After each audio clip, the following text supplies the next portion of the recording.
So here at Execpets, people ask us what do I look for when I'm looking to appoint somebody to move my pets and also maybe themselves. So we carry both people and pets together. The first thing is licenses. People have to be licensed to do this job. It's not a case of just putting them in the back of a car, although unfortunately some people are actually doing that.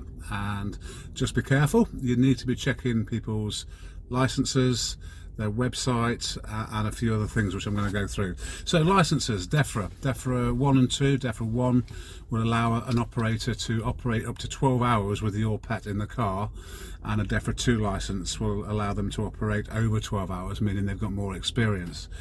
And also for the EU, which is where I am now, I'm in France, on the way to Paris, they're going to need one of these, and they're also going to need their vehicle inspected. In addition, they have to go on a one-day training course to make sure they're competent in looking after your pets. Here at Execpets, myself, I'm an advanced canine behaviourist and nutritionist.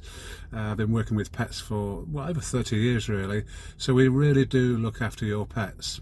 So when you're looking for a transporter, check the website, have a look at the website. Does it look real? Is it a proper website? Is there a landline number? This is really important.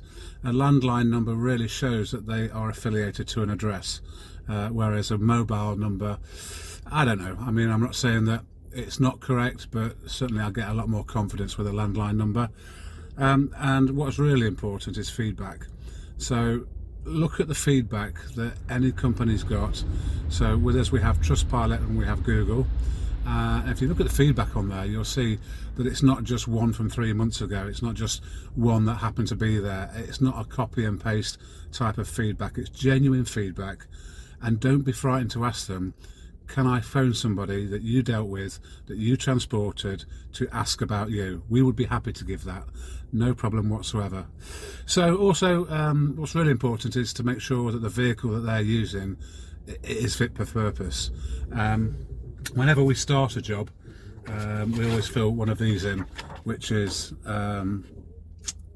it's a mandate of where the pet's going, microchip numbers, purpose of transport, everything that we need to know. So if DEFRA do stop us and say, well, what's going off here, and we'll show them the licenses, we'll show them that, but it also gives us confidence that we know exactly what we're doing with each pet. The vehicle itself, in this particular vehicle, I'm just going to show you quickly around. So on here we've got a crate camera there, so we can actually see the camera in the back of the vehicle, which is great, because if we're driving and we start to hear a noise from a cat or a dog, we can see what's happening, and if we need to stop. Sometimes they're just scratching, sometimes they're just obviously a little bit upset and crying, but we can actually see if the pet's got any distress at all. In addition, we've got this little system here, so you'll see the top temperature and you'll see the bottom temperature. So I don't have any pets in at the moment, but the top temperature is actually the temperature of the pets at the back. So we put a temperature monitor on each crate so we can monitor how hot or how cool the pet is, and we can also see the temperature up front so that we can compare the two together to see if we're worried about nothing. One of the things we don't do is we don't transport pets via the ferries. The reason being is pets on ferries have to stay on there for 1.5 hours, so you can't take them, unless you book a cabin, you can't take them up to the upper deck, so the pets would stay in the van for that duration. And this is why we never do it, because we don't know the temperatures when we're up there on the deck. Yes, we have an app which can monitor it, but we have no control over it. So if they did start to get hot, then we can't even get to them. We could ask the guys, but we couldn't even get to them. So it's a real danger for me for pets on ferries, unless you've actually got them with you. I think that's about it. If you've got any more questions, please have a look at our website. We've got a brilliant page on documentation there. So all the certificates, which is so confusing, I know guys, all the certificates, what you need for coming into the UK, getting out of the UK, difference between an animal health certificate and a pet certificate, what about microchip numbers, and also about crate training as well. So we're just about to do something on crate training. That'll be my next video. and you'll be able to see how to get your dog used to a crate before we start to take the dog. So yeah, that's all. Take care, keep in touch guys, and thank you. And Darren, can you explain a little bit about your vehicle, please? Yeah, sure. So this is a Mercedes Vito, so we adapted it slightly. We've got air venting from the front to the back when we need it. Yeah. We've also got temperature monitoring, so we can actually see what temperature the pets are in the bag. But we do allow the pets to travel on a blanket here, and we've also got a strap system there. Okay. We make sure we've got all the safety gear, so we've got fire extinguisher, first aid.